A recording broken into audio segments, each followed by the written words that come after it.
Hello people, welcome back to my channel. So hope you enjoyed the previous NumPy series which I started before this. So that was the introductory section about the NumPy library which is there in the Python 3, and we saw some of the operations and some techniques like how we can access the elements or how we can do the different types of computations which are present in NumPy.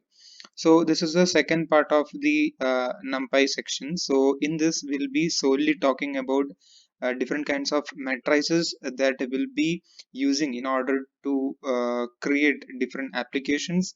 Like we have this matrix factorization, or when we do singular value decomposition, or for calculating the eigenvectors, we mainly require certain kind of matrices.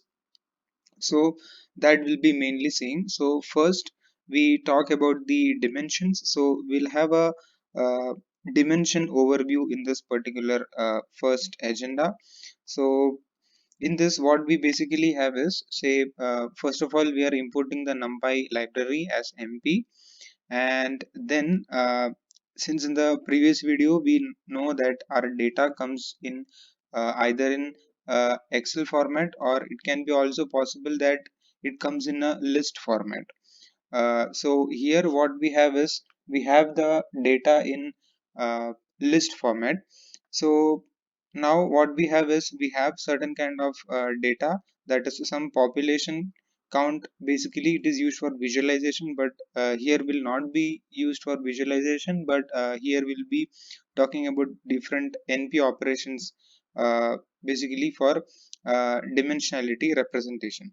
So we have around 12 kinds of different instances or different data into this. So these are different numbers that we get from certain kind of analysis.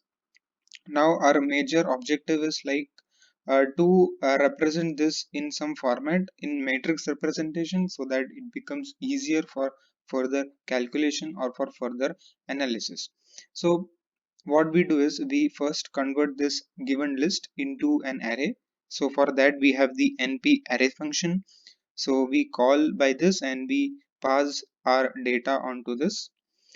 So that is simple, that we saw from the previous video. Now what we have is, so first what I want to do is, I want to reshape this particular data. So obviously in the real world, when data comes in, it will be in in a random fashion. So what we do is, we just reshape the data so that it becomes easier for representation, and for we can understand at the very first glance what all things are actually present. So for that, for what we do is, we basically reshape the data. So what we have is, we have this 12 instances. So this 12 instances can be broken down into 4 and 3. So this is nothing but a multiplication that we do, that is 4 multiplied by 3 is 12. So that we put into a function called as reshape function. So that is present in NumPy. So this is one way that our 12 number of instances are represented as 4 rows and 3 columns. So now if I run this and if I just print this redata,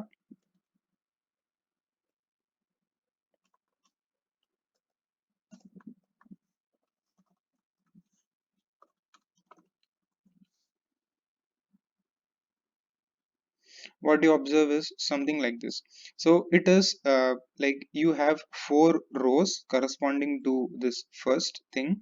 So you have 1, 2, 3 and 4 rows, and then you have 3 columns.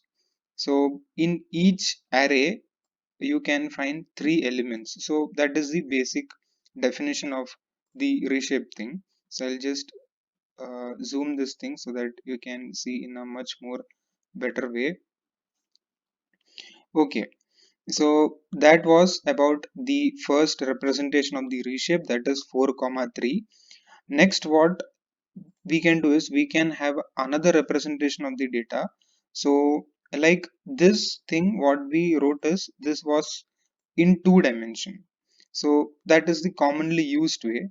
But if we want to represent the same thing in 4 dimension or 3 dimension, what we can do is we can just split this. So the number 4 can be split into 2, 2 and 3, and then 1, because like if you just multiply all these things, that comes out to be 12. So that is the basic thing. So what you obtain from this is, I'll just comment this out and I'll just uncomment this. So we have one data, that is re data, that is in 2 dimension, and then we have data 1, that is in 4 dimension. So this is like you have 4 entries, 2, 2, 3 and 1. So that becomes your 4 dimensions. And if I run this, you can see that the reshaped 2 dimension data looks something like this. So that is 4 rows, that is this is one row, second row, third row and 4 rows, and inside that you have 3 entries each, so that becomes 4 into 3.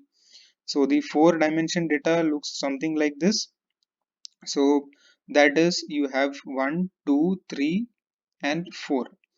So and inside that you have 3 elements each. So everything in this is like array of arrays. So that is multi-dimensional array, or can be called as n-dimensional array. So the same thing if I want to do in 3 dimensions, so what I can do is I can put in this way. So it will be reduced. So it will be like 1, 2 and 3. So then you have in each of these things you have 3 data, like 1 2 3 1 2 3 and 1 2 3. So that is a same thing that you just use for reshaping of the data, so that it becomes easier for your computation purpose. And then if I just do an activity of printing the shape of the data and data type what it has and size of the data, what I obtain is shape of the data is 2231. That is a I just did it for data 1. So data 1, what you have the representation here, that same thing you get here, that is the shape. That is, so this basically means it's a 4 dimension data because you have 4 entries.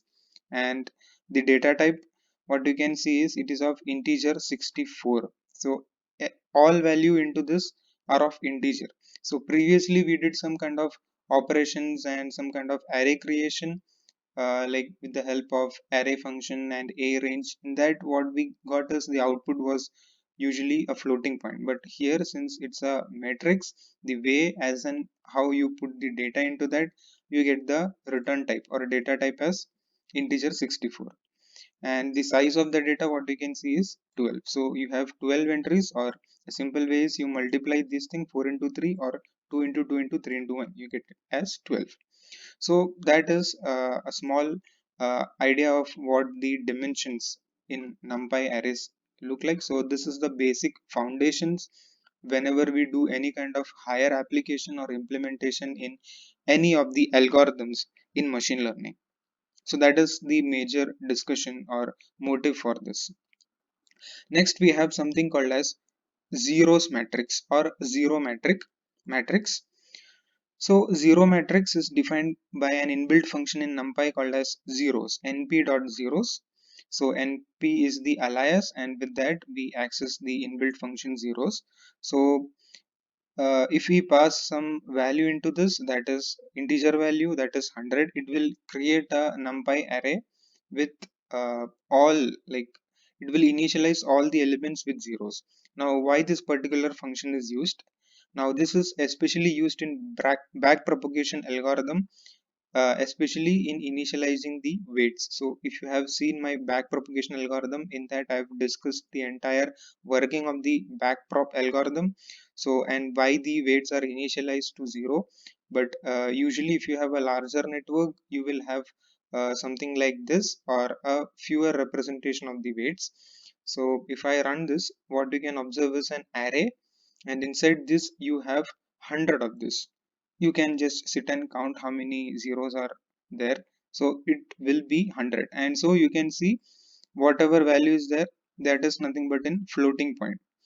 So we have this kind of detailed precision in this, like the elements what they represent in each of this data structures.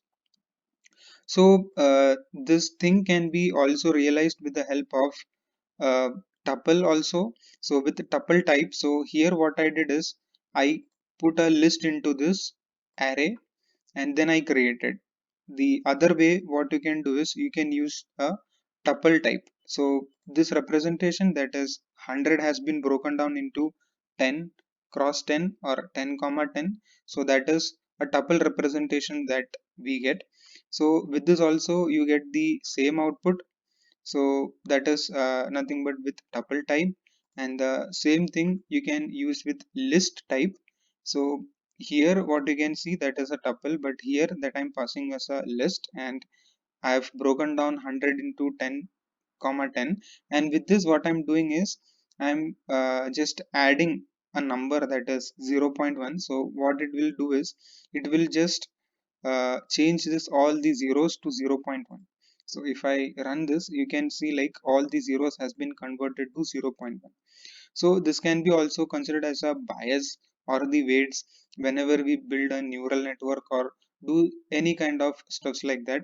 So this is one important function or important matrix that we get from NumPy. So that was regarding the zeros matrix. So in contrary to zero matrix, we have something called as ones matrix. So it will create an array of ones. So it takes the format of the structure, that is two ones. What we are passing is we are passing a list of 5 rows and 10 columns. So you get 1, 2, 3, 4, and 5 rows, and you have 10 columns, and everything will be initialized as 1 point. And all operations what you can do with zeros like this also you can do with arrays. So let me check like if I can do like this. Yeah, so it will all be like what I did is I just subtracted minus 0.1. So what do you get from, you get 1 minus 0.1, so everything will be subtracted, so you get 0.9. So you have certain kind of this one liner kind of operations that is very much useful instead of doing certain kind of multiple lines of code. So these are one of the advantage of the ones matrix and zeros matrix, which are especially and exclusively provided by the NumPy library. Next, what we have is we have a identity matrix, or sometimes it's called as a unit matrix. So identity matrix, if I have 2 cross 2 matrix, in that case identity matrix would be like 1 0 and 0 1. Or if I have a 3 cross 3 matrix, it will be 1 0 0 0 1 0 0 0 1. So in all these things what you can observe is all the diagonal elements are 1 and all the non-diagonal elements are 0. So that is nothing but your identity matrix. So identity matrix is created in two ways. So first way is by using e by e, that is I function. So that is this I, identity I. So you have e by e function. So if I run this, you get this thing. So all the diagonal elements which you can see here, these are 1.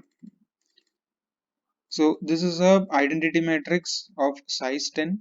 So all the diagonal elements are 1 and non-diagonal elements are 0. And the second way to create this is by simply writing identity.